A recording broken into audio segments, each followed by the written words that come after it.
안녕하세요. 2023년도를 맞이한 게 얼마 안 된 것 같은데 어느덧 2월이 되었네요. 시간 참 빨리 간다는 말이 한 살 한 살 나이를 먹어갈수록 더 실감나는 것 같습니다. 저는 올해로 40대 중반이 된 여자예요. 저는 이혼을 했습니다. 뭐 흔한 스토리이긴 하겠지만요. 남편이 바람이 났거든요. 바람이 난 남편은 1년간 어디에서 무엇을 하고 살았던 건지 상간녀와 집을 나가버린 뒤 잠적해 있었습니다. 그리고는 대뜸 1년 뒤에 나타나 제게 이혼을 하자고 하더군요. 제가 이혼을 해주지 않자 일부러 저를 떠난 것이었다고 말입니다. 제가 얼마나 버티는지 보려고 했었대요. 일부러 제가 나가 떨어지게 만들기 위해서 잠적을 했다고 하더군요. 참 쓰레기 같은 놈이죠? 결과를 먼저 말씀드리자면 저는 그놈에게 위자료와 재산분할까지 받았습니다. 그리고 복수까지 하고 헤어졌죠. 제가 어떤 결혼 생활을 해왔고 어떻게 이혼을 했는지 궁금하시다면 지금부터 제 이야기를 잘 들어주시길 바라겠습니다. 그럼 바로 이야기 시작할게요.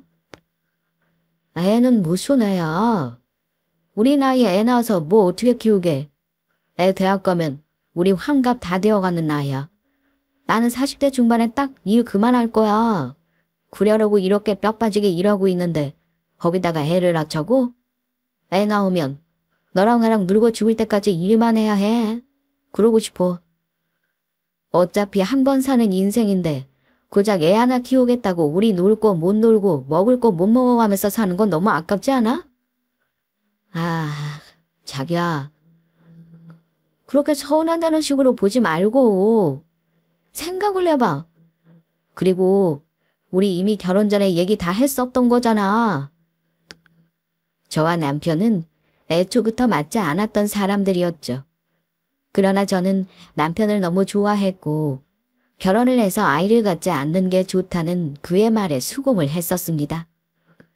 그 당시에는 굳이 아이를 낳지 않아도 이 사람이랑 산다면 나는 남부러울 것 없을 거다라는 확신이 있었거든요. 하지만 결혼 생활을 하고 주변에 있는 지인들이 아이와 함께 살아가는 모습을 보면서 너무나 아기가 갖고 싶었어요. 사랑하는 사람과 그 사이에서 낳은 아이를 꼭 키우고 싶었습니다. 하지만 남편은 아이 때문에 늙어서까지 일하고 싶지 않다며 싫다는 의사를 표현했죠. 그러던 중 제게 딱 한 번 아이가 찾아왔습니다. 남편은 아이가 생긴 걸 기뻐하지 않았지만 그렇다고 해서 싫어하는 내색도 하지 않았어요. 생긴 아이를 지을 수도 없는 노릇이니 어쩌겠냐. 그렇지만 한 명 이상은 더 이상 안 된다며 자기가 수술까지 받고 왔었습니다. 저는 너무 기뻤어요. 한 명이든 두 명이든 그게 중요한가요? 생명이 찾아왔다는 그 사실로도 저는 온 세상을 다 가진 것처럼 기뻤습니다. 있잖니, 나도 너희 남편 가졌을 때 그렇게 먹고 살 게 없어서 피죽 하나도 제대로 못 먹었지만 세상 누구도 부러울 것 없었어. 임신했을 때도 그렇게 좋았는데 막 태어난 내 새끼를 품에 안을 때는 그때는 대통령이고 뭐고 정말 하나도 안 무섭고 부럽지도 않더라. 엄마가 된다는 게 그거는 정말 경험해보지 않은 사람은 모르는 거야. 아이고, 배가 그래도 제법 부르긴 했다. 그렇지? 뭐 먹고 싶은 건 없어? 먹고 싶은 거 있으면 언제든 말만 해. 엄마가 우리 며느리가 먹고 싶다고 하는 건 저기 비행기 타고서라도 구해다 줄게. 시어머니 역시 정말 기뻐하셨어요. 저는 친정 부모님이 안 계셨거든요. 천만다행히 너무 좋은 시어머니, 너무 존경스러운 시어머니를 만나서 결혼을 하면서 부모님을 얻은 기분이었습니다. 그런 우리 시어머니는 임신한 며느리 먹고 싶은 게 뭐 있나, 필요한 게 뭔가 늘 분주히 준비하셨고 분주한 만큼 저를 사랑해 주셨습니다. 시어머니가 주는 사랑을 제가 온몸으로 느낄 정도로 정말 많이 저를 챙겨주셨어요. 그렇게 시어머니의 사랑과 엄마가 된다는 설렘, 우리 가족도 둘에서 셋이 된다라는 그 기쁨에 빠져있던 것도 잠시. 어느 날 갑자기 찾아온 아이는 어느 날 갑자기 제 곁에서 떠나게 되었습니다. 온 세상을 다 얻었던 것 같은 기쁨은 순식간에 온 세상을 잃은 것, 아니 그 이상의 상실감과 슬픔을 제게 안겨주었어요. 죄책감과 슬픔에 제대로 먹지도 못했고 사는 게, 살아있는 게 아니었죠. 아이고, 예영아, 이러다 너까지 큰일 나게 생겼어. 어? 뭐라도 먹어야지. 애 낳은 거랑 똑같은 일 치른 거야, 네가. 그런데 몸조리 안 하면 어떻게 하겠니? 어? 얼른 일어나. 아, 얼른 일어나서 이거 한 숟갈이라도 입에 넣어. 아, 어서. 예영아, 내가 이렇게 부탁하마. 얼른 좀 먹어봐. 어머니, 제가 이걸 어떻게 먹어요? 제가 조금 더 관리했으면 애가 그렇게 되지는 않았을 텐데. 어머니, 아직도 배 안에 애가 있는 것 같은데 저 어떻게 살아요? 어머니, 아기를 알아봤는데 눈, 코, 입 다 있고 손가락, 발가락 다 있었는데 살아있는 것 같았는데 어떻게 해요? 아이고, 안쓰러워서 어째. 안쓰러운 거. 그래, 차라리 실컷 울어라. 응? 실컷 울고 얼른 기운 차려. 아이는 출산을 한 달 앞두고 제게서 떠났죠. 배 안에서 유산이 되었더군요. 출산과 똑같이 아이를 세상 밖으로 나오게 하고 그 아이를 잠시나마 품에 안아보았습니다. 금방이라도 숨소리를 낼 것 같은 마음에 이제 그만 놓아주라고 하는 의료진의 말에도 아이를 품에서 놓지 못했어요. 시어머니는 그런 제 사정을 알았기에 저희 집에 몇 날 며칠을 묵어가면서 저를 달래주셨죠. 하지만 남편 놈은 달랐습니다. 하루 이틀은 엉엉 우는 저를 달래주기도 했지만 차츰 짜증을 내기 시작했죠. 아, 좀 적당히 해. 이미 죽은 애 뭐 어떻게 할 거야? 당신이 그렇게 운다고 애가 살아서 오기를 해. 적당히 좀 해, 진짜. 막말로 우리 어머 계획해서 애를 가진 것도 아니고 어차피 당신이랑 나랑 애 안 낳기로 서로 합의한 거였잖아. 무슨...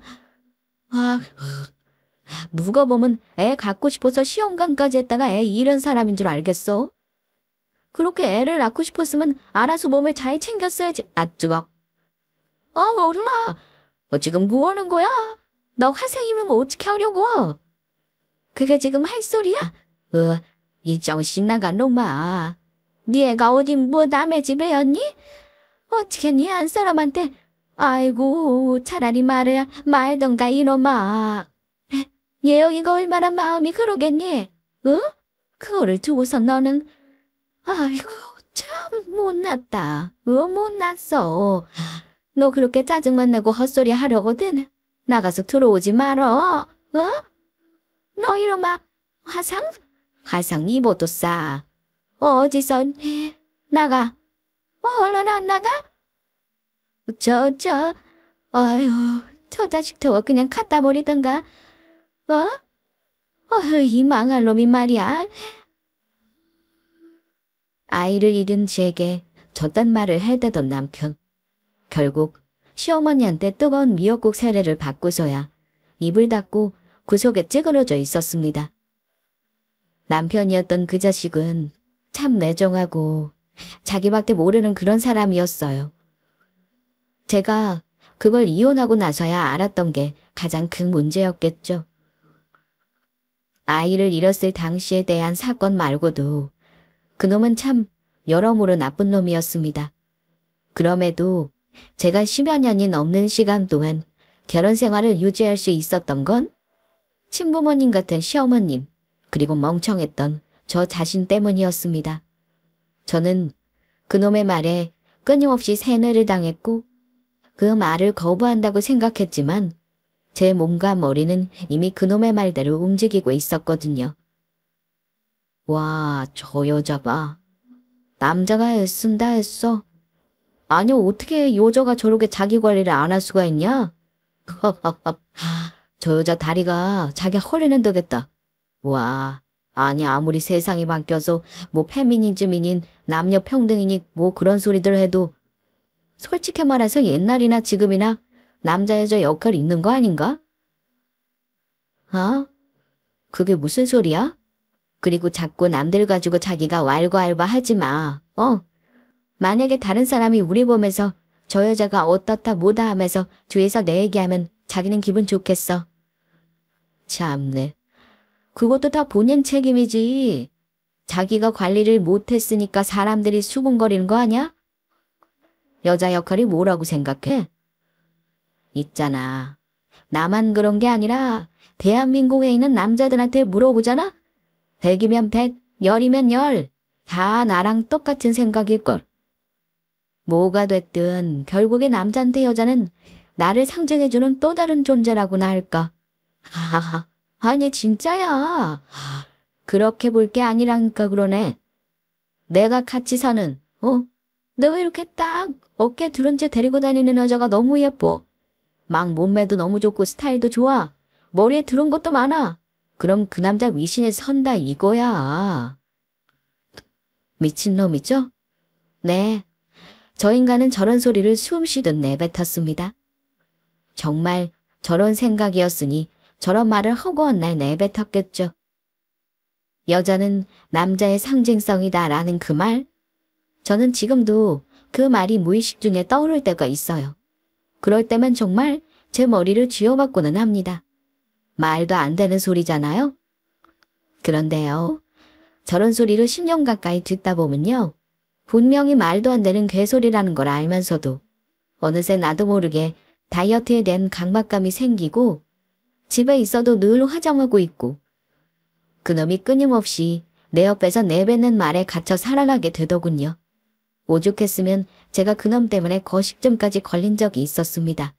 그런데 남편 반응이 어땠는지, 과연 어땠을지 예상이 가시려나요? 자기야. 병원에서 받은 약 먹고 있는 거지. 얼굴이 반쪽이 됐네. 일어서 봐봐. 허리가 왜 이렇게 얇아졌어? 약 먹고 있는데 이게 아무래도 심리적으로 내가 힘든 거라서 시간이 좀 걸릴 것 같대. 어떻게든 이겨내 봐야지. 병가 나는 것도 언제까지 낼 수 있는 것도 아니고 걱정하지 마. 그렇긴 한데 그런데 확실히 자기 그 볼살 많았던 게 쏙 들어가니까 더 세련돼 보이긴 한다. 야, 허리가 얇아져서 그런가. 확실히 뭐랄까 좀 더 여리여리해 보인다고 해야 하나? 미안. 아니 그런데 솔직히 내가 보는 것만 생각하면 지금 너무 예뻐서. 야, 자기 다 낫기 전에 내가 중요한 모임 잘 있으면 미리미리 약속 잡아놔야겠다. 그래야 한 명한테라도 더 우리 와이프가 이렇게 예쁘다고 자랑할 거 아냐. 미쳤니? 미쳤어. 그게 지금 아픈 사람한테 할 소리야. 어떻게 그런 소리가 나와. 당신 머리가 어떻게 된 거 아냐. 내가 지금 멀쩡한데 뭐 옷 하나 사 입으려고 다이어트 하는 것도 아니고. 난 지금 어지러워서 말하는 것도 힘들어. 회사도 못 나가고 있는 사람한테 그걸 지금 말이라고 하는 거야. 모임에 데리고 다녀야겠다고? 야, 내가 무슨 네 장난감이야? 네 장난감이냐고? 그렇게 옆에 끼고 다닐 마네킹 필요하면 결혼을 하지 말고 그냥 이 여자 저 여자 만나면서 살지. 왜 나랑 결혼했어? 너는 내가 좋아서 결혼한 거야? 아니면 뭐 데리고 다닐 여자 필요해서 나랑 결혼을 한 거야? 어떻게 사람이 그런 소리를 해? 정말 충격적인 말이죠. 그놈은 거식증에 걸려서 눈에 띄게 말라가는 저를 보면서 저런 소리를 했습니다. 지금 딱 보기 좋다며 모임에 많이 데리고 가야겠다라는 소리를 말이에요. 아니, 나는 농담한 거지. 무슨 말을 그렇게 해. 그리고 솔직히 말해서 이전보다 지금 얼굴이 더 여자로서는 예뻐. 당신 예쁘다고 칭찬한 거야, 나. 그게 뭐 잘못된 거야? 그리고 내가 그냥 월급 받아먹고 다니는 다른 놈들이랑 같아? 나 사업하는 사람이야. 사업하는 사람이 모임에 와이프 데리고 나가서 기 좀 살댔다는데 그게 뭐 잘못된 거야? 내가 잘 돼야 당신도 편하게 사는 거 아니야. 그리고 내가 지금 당신 데리고 나가겠대? 내가 그 정도로 생각 없는 놈은 아니야. 왜 농담이랑 진담을 구분 못해서 사람을 이상한 사람으로 몰아가. 지금 기분 나빠야 할 건 나야. 나라고. 그래서 뭐? 내가 당신한테 사과라도 해야 해. 나보고 지금 당신한테 사과하라는 소리야? 당연한 거 아니야? 당신이 지금 사람 한 명 완전 인간 쓰레기로 만들었어. 그것도 순식간에. 남편 뒷바라지하니까 그렇게 억울해. 지금 그렇게 악수고 화내는 것 보니까 거식증 그것도 별거 아닌가 보네. 자, 너무 화가 났고 수치스러웠습니다. 온 힘을 다해서 정말 사력을 다해서 내 감정을 표현했는데 그놈은 그런 저를 보면서 거식증 그거 별것 아닌 거 아니냐는 소리를 했어요. 사람이 때린다고 아픈 게 아니더군요.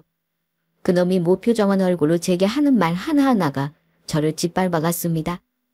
그렇게 저한테 화를 내놓고는 집을 나서서 새벽녘이 되어서야 들어왔어요. 룸살롱을 갔던 건지 어디를 갔던 건지 그놈이 안방에 들어서자 향수 냄새, 술 냄새가 뒤섞여 제 코를 자극했죠. 그 냄새가 얼마나 역겹게 느껴지던지 저는 그 냄새를 맡자마자 화장실로 달려가 구역질을 했습니다. 그런 제 뒤에 대고 그놈은 잔뜩 취한 목소리로 비아냥거렸어요. 아주 대단하게 아프시네. 대단하게 아프셔.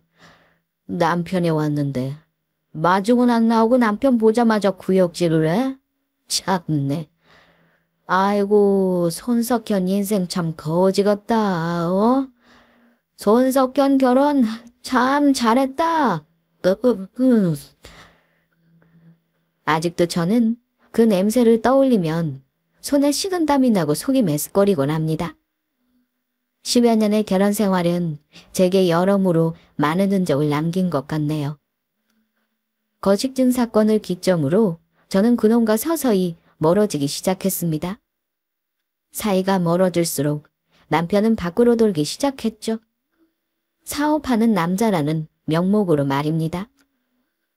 일주일에 사흘 이상은 늘 술에 취해 들어왔고 그 사람 몸에선 늘 역한 싸구려 향수 냄새가 났어요. 옷에는 늘 여자들의 파운데이션이 묻어있거나 립스틱 자국이 선명히도 찍혀 있었죠. 저도 여자인데, 아내인데 그런 모습을 보면서 여자로서 괴롭지 않았을 리가요. 따져 묻기도 하고 화가 나서 소금을 한 바가지 끼얹기도 해보고 울어보기도 했습니다. 제가 아무리 악을 쓰고 울고불고 해봐도 그놈은 늘 한결같은 대답을 했어요. 내가 나가서 그냥 놀고 오는 거야. 내가 이렇게 나가서 술 한 잔 마실 때마다 굴러다닌 돈이 몇 천이야. 그런데 나보고 그걸 하지 말라고. 자기야, 당신은 내 앞길 그렇게 막고 싶어. 나는 있잖아. 내 앞길 막는 거 그거 진짜 끔찍이 싫어하거든. 막말로 내가 돈 벌어와야 당신이 편하게 사는 거 아닌가? 당신 회사에서 다달이 나오는 월급 가지고 어떻게 우리가 잘 살까? 안 그래? 사업하는 사람이 나가서 여자 끼고 술 먹는 술집 가는 건 그건 당연한 거야. 다른 거래처들, 아니다. 하다못해 내 친구들 와이프들 만나서 한번 물어봐. 우리 남편이 접대한답시고 룸살롱 가는데 그게 싫다고. 그럼 그 여자들이 당신은 어떻게 볼 것 같아? 안쓰럽게 볼까? 속상하겠다고 뭐 당신 말에 맞장구나 쳐줄까? 그 여자들 당신 비웃어워. 사업하는 남편 뒀으면 그 정도 각오는 했었어야지. 다시 말하는데 내 앞길 막을 생각하지 마. 알겠어?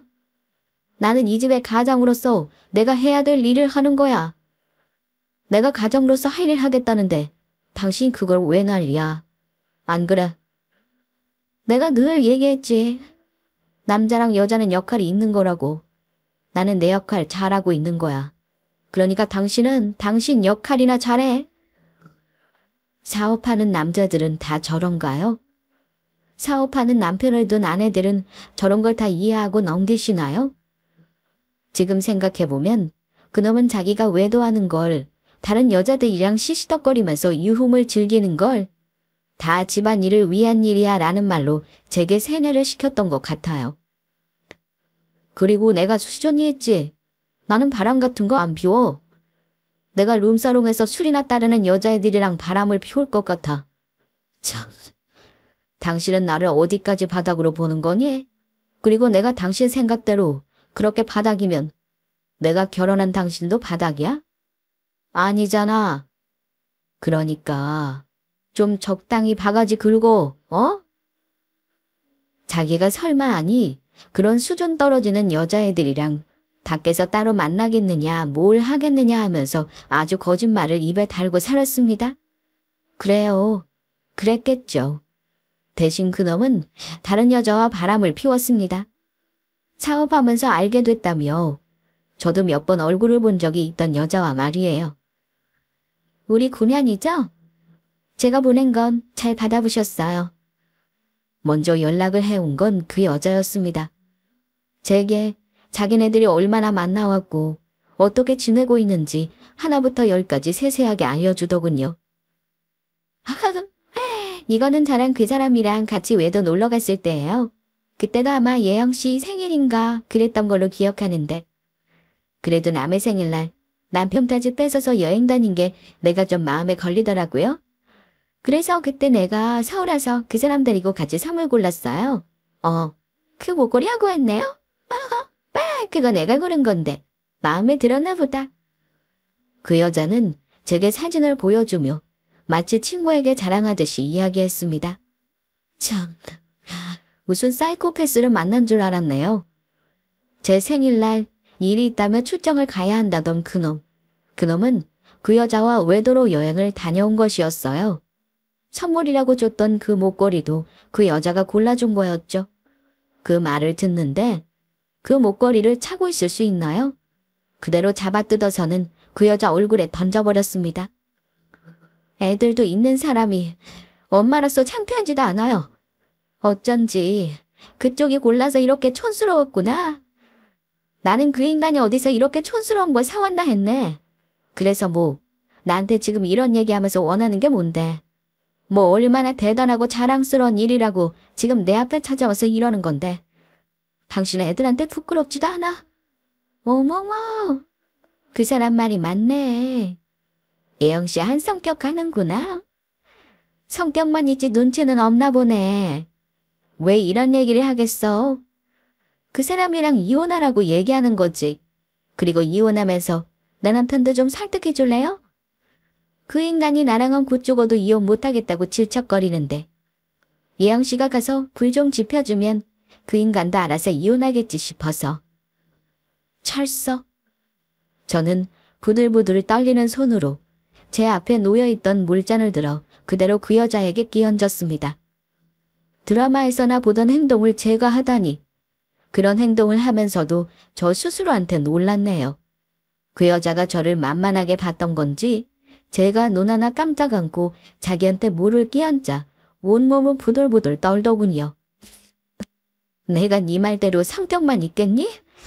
오기도 있어. 내가 누구 좋아하라고 이혼을 해줘? 내가 니들 좋으라고 이혼을 해줄 거라고 생각한 거야. 너야말로 입만 있지 뇌는 없나 보다. 생각을 좀 하고 찾아오지 그랬어? 그 인간이 나 성격 더럽다는 거 더 말 안 해줬나 보네? 뭐, 네 남편한테 찾아가서 뭘 어떻게 하라고. 와, 참 더럽다 더러워. 그렇게 살고 싶어? 그래, 차라리 바람을 피울 거면 멀쩡한 인간 만나서 바람을 피우지. 너는 골라도 어떻게 그런 놈을 골라. 하긴 네가 나 찾아와서 이딴 개소리 하는 거 보면 수준 똑같은 것들끼리 만났겠지. 나 이혼 안 해. 내가 누구 좋으라고 이혼을 해줘. 니들 좋으라고 하는 짓을 내가 할 것 같아? 나 절대 안 해. 너는 사람 잘못 골랐어. 이 사진 이거 내가 가져가도 되지. 고아니 바람 피우는 게 어지간히 자랑스러운 모양인데 내가 너 대신해서 온 동네 방네 다 자랑해줄게. 네 자식들 다니는 학교에도 소문 내주고 네 직원들한테도 내가 전부 다 얘기해줄게. 고맙지? 고마우면 네가 주차비 내고 가. 알겠니? 뭐 저런 게 다 있어. 야 그래. 마음대로 해. 네가 그런다고 그 사람이 나랑 헤어질 것 같아. 네 마음대로 해. 나도 다 필요 없으니까. 네가 그딴 식으로 나오니까 네 남편이 너한테 질리지. 저도 제가 무슨 정신으로 저렇게 얘기했는지 모르겠어요. 일단 저는 상간녀의 말을 들으면서 절대 이혼하지 않겠다는 생각을 했습니다. 이유는 간단했어요. 내가 누구 좋으라고 이혼을 해주나 그 생각뿐이었죠. 상간녀 아이들은 불쌍했지만 내가 받은 상처를 이대로 안고 있을 수만은 없었습니다. 이혼을 하지 않은 채 그것들을 피말라 죽게 하고 싶었어요. 저는 상간녀가 자랑스럽게 내밀었던 사진을 가지고 상간녀 아이들의 학교, 남편의 직장, 상간녀의 회사에까지 싹 뿌렸습니다. 그 사실을 안 남편 놈은 노발대발 난리였고요. 와? 그냥 이혼하면 되는 거 아니야? 이혼하면 박예영 너도 편하잖아. 너는 진짜 항상 상황을 극한까지 끌고 오는 게 있어. 그렇지? 진짜 질린다 질려. 그래, 이혼하기 싫으면 해주지 마. 어디 네가 얼마나 버티는지 보자. 남편 놈은 저 말을 마지막으로 남긴 채 다음 날부터 잠적을 해버렸습니다. 한두 달은 저도 그 인간을 찾지 못했어요. 상간녀의 남편이 제게 연락을 해왔었거든요. 자기 아내가 사라졌는데 혹시 남편 어디 있는지 아냐고 말입니다. 그때 알았죠. 이것들이 지금 같이 날랐구나 하고 말입니다. 제 남편이었던 그놈이 아주 여자에 제대로 미쳤던 건지 그 인간 하던 사업까지 정리하고 잠적을 했었어요. 물론 시어머니도 그 상황을 아시게 되었죠. 시어머니는 저를 보자마자 한참을 우셨습니다. 당신이 자식을 잘못 키워서 얘가 이렇게 고생을 한다고 말이에요. 예영아, 너 그놈이 나중에 찾아와서 싹싹 빌어도 절대 눈 하나 깜짝하지 마. 그럼 그거 내 자식 아니야, 어? 내가 그놈 가졌을 때 대체 무슨 죄를 지었길래. 아이고, 예영아, 내가 그냥 하는 소리 아닌 거 알지? 나랑 너희 신우이가 너 얼마나 아끼냐. 네 신우가 지금 난리야. 그럼 그거 잡아서 죽여야 한다고. 너 그놈이랑 이혼해라. 이혼해. 네가 뭐 한다고. 네가 뭐가 부족해서 그런 놈한테 속 썩어가면서 세월을 보내. 그냥 이혼해 예영아. 이혼해라. 아니요 어머니. 저 절대 이혼 안 해요. 못해요. 제가 이혼해주면 그것들 보란듯이 결혼해서 자기네들 부부라고 가족이라고 떵떵거리면서 살 텐데 제가 그 꼴을 어떻게 봐요? 어머니, 그 인간이요. 애가 싫었던 게 아니라 그냥 저랑 애를 갖고 싶지도 않았던 건가 봐요. 그 여자 애들도 데리고 갔대요. 그 여자 남편이 전화와서 한다는 말이 애들 엄마가 그 사람이랑 애들 키울 거라고. 애들도 데리고 갔대요. 이게 말이 돼요? 이게 말이 돼요, 어머님?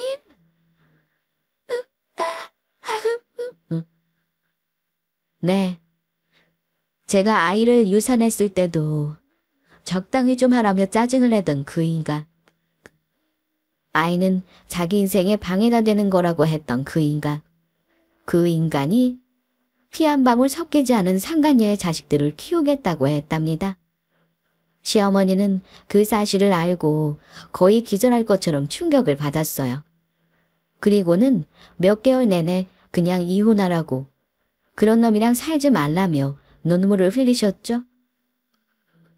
그러던 어느 날 시어머니는 여느 때와는 다른 기운을 풍기며 제게 찾아오셨습니다. 그리고 서류 한 장을 내밀었죠.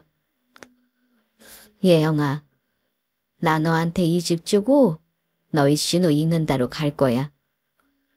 한국에서 하던 사업 싹 존의했다.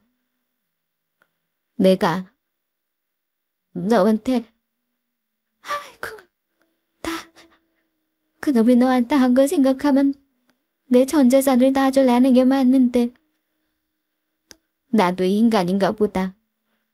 그래도 내가 예영이 너한테 빚은 갖고 가야 하지 않겠냐. 그러니까 안 받겠다는 소리 할 생각 말고 시집 받아. 너 이 집 받아야 내가 편하게 살아. 응? 받아. 아이고, 이걸 두고 내가 어떻게 가나. 예영아, 나랑 같이 가자. 응? 네 신우도 그 자식 그거 자기 동생 아니라고 난리야. 당장에 너 끌고 가서 이혼 도장 찍게 하고 너랑 같이 미국으로 들어오라더라. 내가 너 혼자 두고 어떻게 가겠니? 응? 지금이라도 이혼하고 이거 싹 다 정리해서 너 갖고 너랑 나랑 같이 미국 가자. 응. 시어머니는 저희 부부가 살고 있던 그 집을 제게 주신다며 서류까지 작성해서 오셨습니다. 그 집은 시어머니 명의였어요. 당신 아들의 그릇을 알고 계셨던 건지 자기 명의로 해달라는 남편의 말을 무시하고 끝까지 시어머니는 시어머니 명의로 그 집을 갖고 계셨죠. 그러면서 제게 같이 신호가 있는 미국으로 가자고 하더군요. 저 혼자 여기 남겨두고 갈 수가 없다고 말입니다. 저는 시어머니가 주는 그 집 거절하지 않고 받았습니다. 미국으로 함께 가자는 말은 거절했지만 말이에요. 어머니, 어머니가 주시는 거 받을게요. 저 이 정도는 받아도 되는 사람이죠? 어머니, 저 자주 갈게요. 어머니가 이 집 주셨으니까 이제 돈 걱정 안 해도 되겠네요. 어머니, 저 그 사람이랑 이혼해도 어머니한텐 가도 되죠? 어머니랑 형님 데려가도 저 만나주실 거죠? 어머니, 잘 사는 모습만 보여드렸어야 하는데 정말 죄송합니다. 네가 죄송할 게 어딨어. 아이고, 이걸 어떻게 두고 가나? 당연하지. 당연히 와야지. 예영아, 너 꼭 와야 해. 나랑 너희 신우가 너를 얼마나 좋아하는데. 나 그놈 안 보고는 살아도 우리 예영이 안 보고는 못 산다. 예영아, 꼭 보러 와. 알겠지? 너 마음 정리되거든. 여기 이 변호사한테 연락해. 내가 다 얘기해뒀다.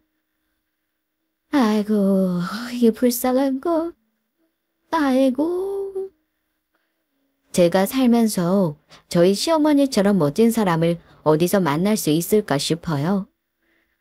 시어머니는 제게 집을 주는 건 물론이고 마음 정리되거든 이혼할 때 필요한 변호사까지 저를 위해 다 준비해 두셨더군요. 당신의 아들이지만 그 자식이 한 행동은 절대 사람이 할 짓이 아니라고 말입니다. 그렇게 시어머니와 눈물의 이별을 하고 저는 서서히 이혼에 대한 마음을 정리하고 있었어요. 그러던 중 1년여 만에 잠적했던 남편이 제게 연락을 해왔죠. 참 독하다 독해. 참 독해. 당신 그 고집은 누구 닮은 거야? 아, 그래, 그래. 내가 다 미안해요. 내가 당신한테 사과할게. 내가 다 잘못했어. 그러니까 이제 이혼하자. 수영이 알지? 수영이 이제 초등학교 입학해야 하는데 호족정애가 돼야 한다네. 우리 와이프 남편은 이혼 도장 진작에 찍었어. 이제 당신이랑 내 관계만 정리하면 되니까 도장 좀 찍자. 이 정도까지 질질 끌고 왔으면 당신도 그만 놔야 하는 거 아니야? 내 마음 떠난 거 알겠지? 위자료 1억 줄게. 그 정도면 나 당신한테 사과 표시 충분히 하는 것 같다고 생각하는데? 그놈 입에서는 아주 자연스럽게 우리 와이프라는 말이 나왔습니다. 참 너무도 자연스럽더군요. 그놈은 자기가 키우는 상간녀 막내딸이 초등학교에 입학해야 하니 이제는 정말 이혼해줘야 한다고 했습니다. 참 뻔뻔하죠? 마치 제가 잘못하고 있다는 것 마냥 얘기를 하는데 어이가 없었네요. 그러면서 자기 엄마한테 이야기를 해 그 집을 팔겠다고 했습니다. 집을 판 돈에서 제게 위자료 1억을 주겠다고 말이에요. 그때 머리가 번뜩하더군요. 알겠다고 했습니다. 다 그래? 네 귀한 자식 초등학교 입학을 하게 해줘야지. 이혼해 줄게. 대신 나한테 위자료 재산 분할해서 나한테 줘야 할 돈 먼저 입금하면 내가 그때 이혼 도장 찍어줄게. 그 전까지 나도 싫어? 당신 말 빌려서 하면 막말로 나도 보상은 받아야 하지 않겠어? 내가 너 같은 인간이랑 살면서 얼마나 힘들었겠어. 아니야. 그리고 어머니한테 이혼 얘기하는 거 그건 나중에 해. 집 파는 거야 뭐. 핑계댈 건 많잖아. 당신 사업 힘들어져서 그런다고 하면 되는 거고. 아니야? 어쨌든 나는 위자료 재산 분할해서 받을 돈 그거 미리 받기 전까진 이혼 도장 찍어줄 생각 없으니까 알아서 결정해. 내 계좌로 돈 보내고 나한테 연락해줘. 그럼 깔끔하지? 저도 생각이 있었죠. 나름의 복수를 시작했습니다. 그놈이 먼저 얘기한 위자료 얘기에 힌트를 얻은 거였죠. 그놈이 혹시나 제가 시어머니한테 그 집을 넘겨받았다는 걸 알게 될까봐 시어머니가 충격받으실지 모르니 나중에 이혼 이야기를 하자고 했습니다. 그것도 제가 이혼 도장을 찍어주는 조건 중 하나로 내밀었죠. 내가 주겠다는 위자료 1억, 그리고 내가 변호사를 통해 알아본 재산 분할 금액을 미리 입금해준다면 이혼 도장을 찍겠다고 말입니다. 입금했다. 서류 보낼 테니까 도장 찍어서 보내줘. 서류 보내면서 문자 주고. 어지간히 저랑 이혼을 하고 싶었었나 봐요. 그놈은 정말로 딱 일주일 만에 위자료와 재산 분할 금액을 제게 보냈습니다. 그러면서 이혼 서류도 곧장 보내왔죠? 그 당시 저는 이미 집을 내놓은 상태였어요. 시간이 지나서야 친구들은 제게 말했죠. 너는 10년 동안 적금 부은 거 한꺼번에 받은 거라고 말입니다. 물론 우스갯소리를 말이에요. 친구들도 다 알고 있었죠. 제가 당시에 얼마나 힘들어했는지 말입니다. 무너져가는 제 옆을 지켜준 건 친구들이었어요. 아무튼 그렇게 저는 제 몫을 챙길 만큼 챙겼고 그놈과 이혼 도장까지 찍었어요. 아, 개운하다. 당신도 개운하지? 솔직히 말해봐. 1년 내내 얼마나 일을 걸고 살았을까? 내가 당신 독한 거 이번에 제대로 알았잖아. 뭐 그래도 10년 가까이 한 집에서 부부로 살았는데 우리 인사는 제대로 하자. 악수 정도는 해줄 수 있잖아? 그리고 당신 말대로 우리 엄마 나랑 당신 이혼한 거 알면 기절하실 것 같더라. 그래서 일단은 말씀 안 드렸어. 누나한테도. 그러니까 당신도 그 뭐야 조금 불편할 수도 있겠지만 티 안 나게 주기적으로 엄마한테 연락 좀 드려주라. 어차피 엄마랑 누나도 당신이랑 나 사이 안 좋은 거 알고 있으니까. 굳이 둘이 같이 연락 안 해도 될 거 아니야? 우리 엄마가 당신한테 잘했잖아. 그러니까 그 정도는 좀 해줘. 그래. 어머니랑 형님한테는 내가 당연히 그렇게 해드려야지. 나한테 준 위자료랑 재산분할 금액 그거 대출받은 거라며? 그 여자가 나한테 말하더라? 자기네들 대출받아서 나한테 돈 준 거니까 무조건 이혼 도장 찍어달라고. 자기 딸 초등학교 입학해야 한다면서. 얼른 그 집 팔아서 대출금 갚아. 애들 둘이나 키우려면 돈 많이 들 텐데. 늙어서까지 일하기 싫으면 그 돈 갖고 어떻게든 잘 살아야 할 것 아냐? 안 그래? 걱정하지 마. 그건 내가 알아서 할 테니까. 어쨌든 앞으로 보는 일은 서로 없게 하자. 서로 연락하는 일도 없게 하고. 아니다. 이 자리에서 그냥 서로 번호 지우고 차단하자. 오케이? 그놈은 제 핸드폰에서 자기 연락처를 차단하고 지웠어요. 저도 그놈 핸드폰에서 제 연락처를 차단하고 지웠죠. 그것들 대출을 받아서 제게 그 많은 돈을 준 것이었거든요. 어지간히 이혼을 하고 싶었나 봅니다. 저야 뭐 고마웠어요. 대출까지 받아서 준 돈을 제대로 갚지 못할 텐데 얼마나 통쾌한 복수인가요. 두 번 다시 얼굴 보는 일 없게 하자. 두 번 다시 연락도 하지 않게 하자던 그놈은 얼마 안 가서 저하고 연락이라도 하기 위해 주변 지인들한테 진상짓을 떨어댔습니다. 야, 그 인간 보고 왜 그러니? 나한테 너 어디 갔냐고 네 연락처 바뀌었냐고 아주 난리더라. 나보고 네가 예영이 숨겨줬냐고. 어우 난리. 너 미국에서 한두 달 더 놀다가 와라. 알았지? 그 인간 그거 아주 독이 제대로 올랐어. 야, 그것들 지금 파산 신청까지 했다더라. 하하하. 내가 그 얘기 듣는데 웃음 참느라 아주 죽는 줄 알았어. 뭐야? 예영이야? 야, 예영아. 그 자식 그거 있지. 아주 쪽박 대대로 잤어. 그 여자 있잖아? 어머머야. 그 여자 그거 다단계로 그 돈 번 거였대. 그 밑에 사람들이 그 여자 사기죄로 고소한다고 난리라더라. 너한테 간 돈 중에 그 여자가 자기 직원들한테 그거 돈 다 긁어모은 것도 같대. 야, 아무튼 너 진짜 2달 정도는 있다가 와. 올 때 선물 사오고. 하지만 저는 그 당시에 국내에 없었어요. 이혼을 하자마자 바로 비행기에 몸을 실었거든요.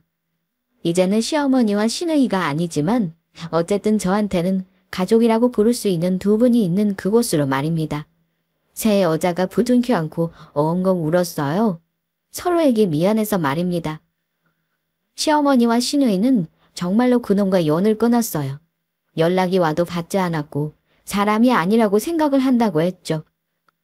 처음에는 저 때문에 일부러 그러시지 말라 말도 했지만 두 분은 정말 당신들이 싫어서 그런 거니 마음을 쓰지 말라고 했습니다.